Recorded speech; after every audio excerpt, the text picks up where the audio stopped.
Hello friends, welcome back to the restoration series on this Cellini original Canadian, which we are restoring for Paul, also known as Pipesticks. And we've already gone over the pipe in detail. I've written out, and I typically do this and don't bother to show you, but I've written out basically step by step on what we're going to be doing with the pipe. So we're going to begin really focusing in on the stummel, and then we'll get to the stem, and then we'll do the final staining and finishing type work. So to begin with, I always like to begin with the inside of the stummel, because that allows me to not worry about getting the outside dirty. So first thing first, since we're focusing on the stummel, we'll take the stem off and move that to the side. And you know, we are going to put acetone on this, so we are going to wind up stripping away the current finish, and that's what we're planning to do. That's intentional. But it's never a bad idea to clean it first, even though we're going to be stripping it away. Especially in a case like this where we're really trying to do as little as possible to the surface of the briar. So I want to get all the grime off, because when I go to rub the acetone in and use it to strip the finish, I don't want there to be chunks of grime scratching the briar as I'm rubbing with the acetone. So it's just good practice to clean it first. So we will start with the inside of the pipe, because that's the dirtiest part. That will probably transfer dirt to the outside, and then we'll focus on the outside of the pipe. So to begin with, the first thing we're going to do then is ream this. And you know, it's not bad. It does need to be reamed, but it's, you know, pretty reasonably maintained. So we'll get rid of that excess cake. And to do that, you've seen me previously use these Castleford reamers, and I do like these quite a bit. The one limitation of these, of course, is that they are in steps. So if your chamber happens to be an odd size, you have to either have more cake than you want or less cake than you want.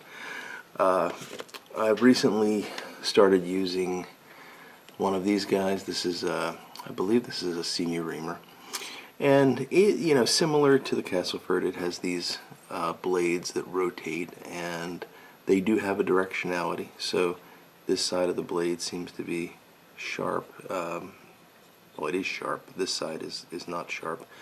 So when I don't know if I'm going to be able to show you this, but there's a bevel cut in here, whereas this is a flat. So as you're using this, you want to make sure, similar to the Castleford, that you're always turning it in a clockwise fashion when you're reaming, because that's the only direction it's going to be cutting. You don't want to try to do one of these jobs on it, because that's just, when you come backwards, you're just going to be applying outward force to the walls of the pipe, and there's nothing good that can come of that. So what I've been doing since I acquired this guy is really using a combination of the two. This is very nice for sort of getting down to the bottom and finishing out any ridges that might be left from the Castleford. But the Castlefords are still sort of my first choice for going in and starting to clean this out. And I'm just going to pick the first one that sort of fits in there.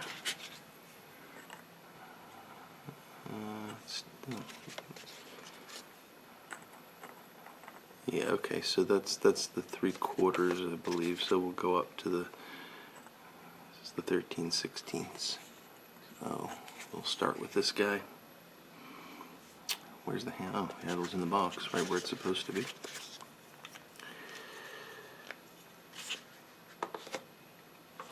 And I still have this tray that I've been using for quite a while, but it works and helps keep the cake from becoming an issue. Okay, so again, these have a directionality to them, so I'm always going to be turning clockwise. And we'll just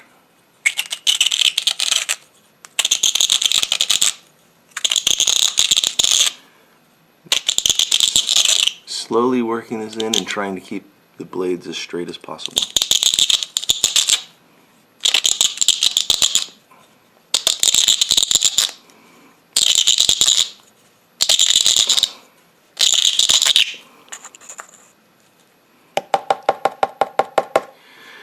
Now, you'll notice, or you may have noticed, that the last thing I did before extracting this was I actually gave it a slight backwards twist.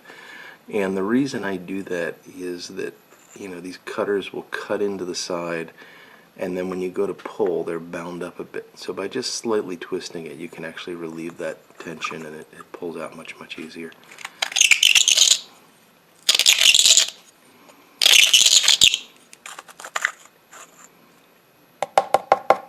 And there we go. And you can see there is a bit of a ridge down there on the bottom that we're still not getting to. This is a tall bowl, so I'm gonna take just a piece of dowel here, go all the way in, and just mark that with my thumb. And yeah, so you can see the problem. We don't have enough reamer to get down there before it gets stopped. Which is fine. That's one of the reasons we've got the... oh no, that could still go a bit further. And that's one of the reasons we've got the other reamer, so that it's more flexible.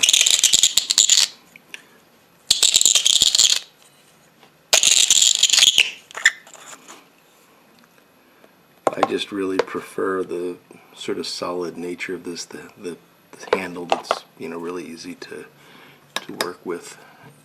I just find that I believe that I get better results when I start with a Castleford and I just leave the final reaming for the senior reamer.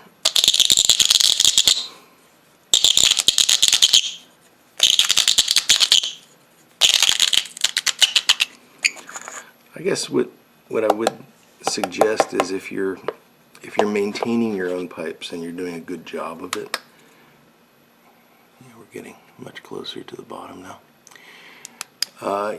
You probably don't need the Castlefords, and this guy might be the better choice for you because you're just going to be doing a light reaming every once in a while. If you're restoring pipes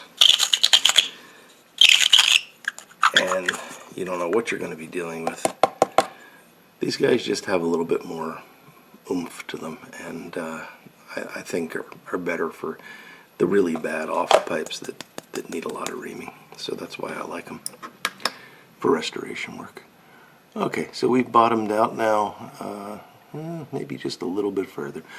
Okay, so I'm going to continue to do this with this Castleford, and then I'll switch over to the senior for a finishing cut on the cake, and I'll bring you back when we're ready to put some pipe cleaners through it. Okay folks, the reaming is done. As you can see, we've gotten quite a bit of cake out of there. I did use a little bit of 220 grit sandpaper to go around the edge, not the edge, the inner wall, and just make sure that was nice and smooth all the way around. And yeah, I think we're in very good shape now. So the reamer, it did go up to a 7/8 reamer, the Castleford 7/8, and then I used the senior to finish it off, and the sandpaper. So worked out pretty well. All right, next step is pipe cleaning, and we're going to use a combination of bristled and soft cleaners. We're going to use some Everclear.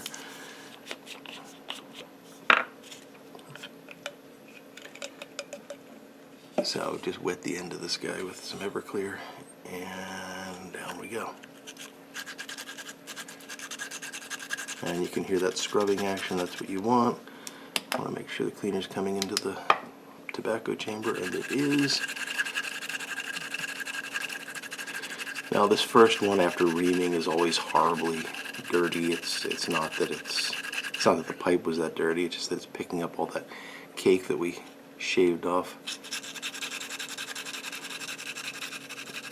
This airway was pretty clean when we started, so yeah, you can see that that's really not bad at all considering we just reamed the pipe. So I'll run a second bristled cleaner through there.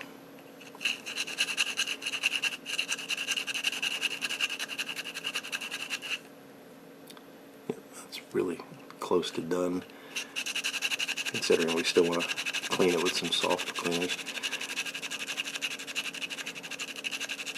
You'll notice I'm applying a little bit of rotary pressure here to try to make sure that I'm equally scrubbing all the walls in there. This is going to be retorted, so it's really just a matter of getting the chunky stuff off. And then we'll bend this in half and put, oh, it actually goes in further than I thought. Take a look at that. The mortise on this seems to be a lot deeper than I would have expected.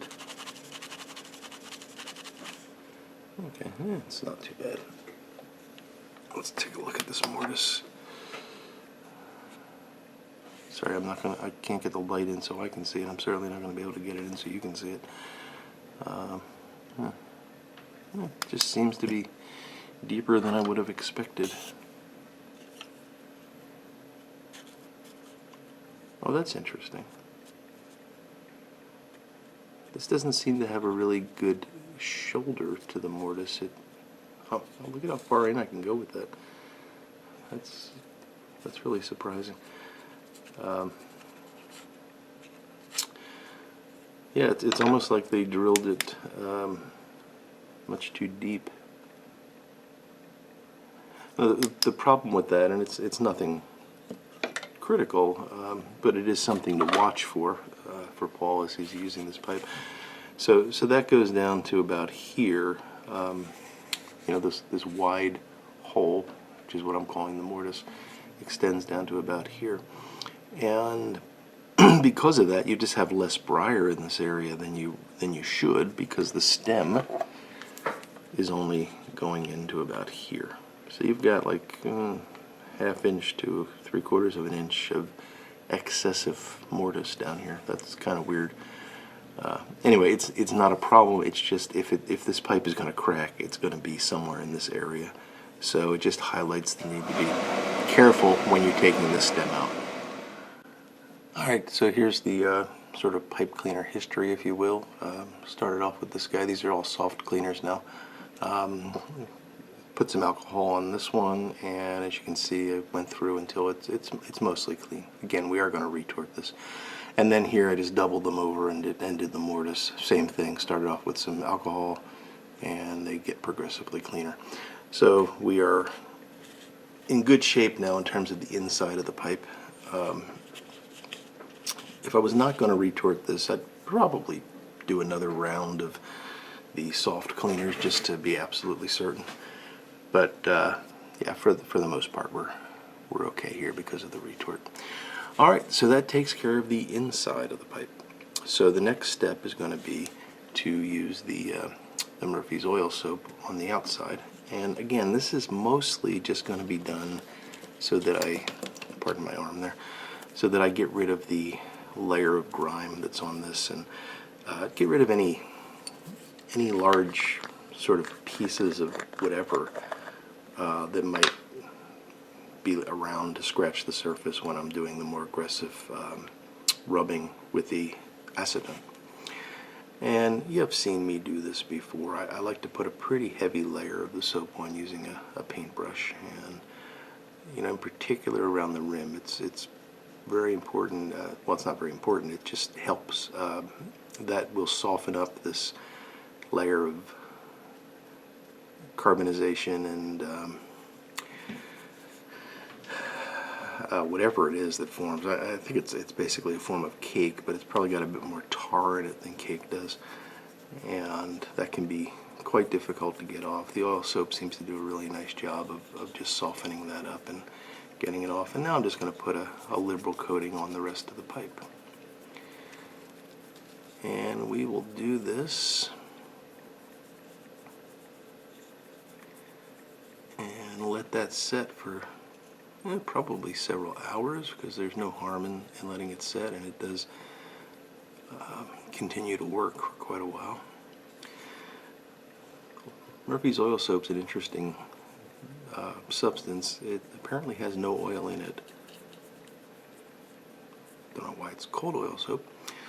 I'm going to reaffix the stem so that I've got a handle here.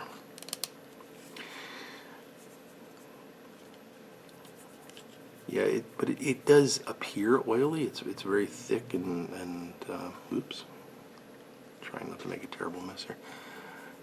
I do hope I'm keeping this in shot to some extent. Yeah, it's a very thick, and it stays wet for a long time. So that means that it continues to kind of soften up the dirt and grime even after it sets for hours. And I don't know if you can see or not, but this is really getting quite dark from the grime that it's lifting. And now I'm gonna replace the stem, so I'm not too concerned. I'm gonna go in here and put a layer on the end of the mortise. My apologies for the furnace. It's just going to keep doing that, so I'm not going to redo this just because of the furnace. But I will go now so I don't have to shout over it. We'll set this on our little stand and let this sit for several hours before we clean it back off.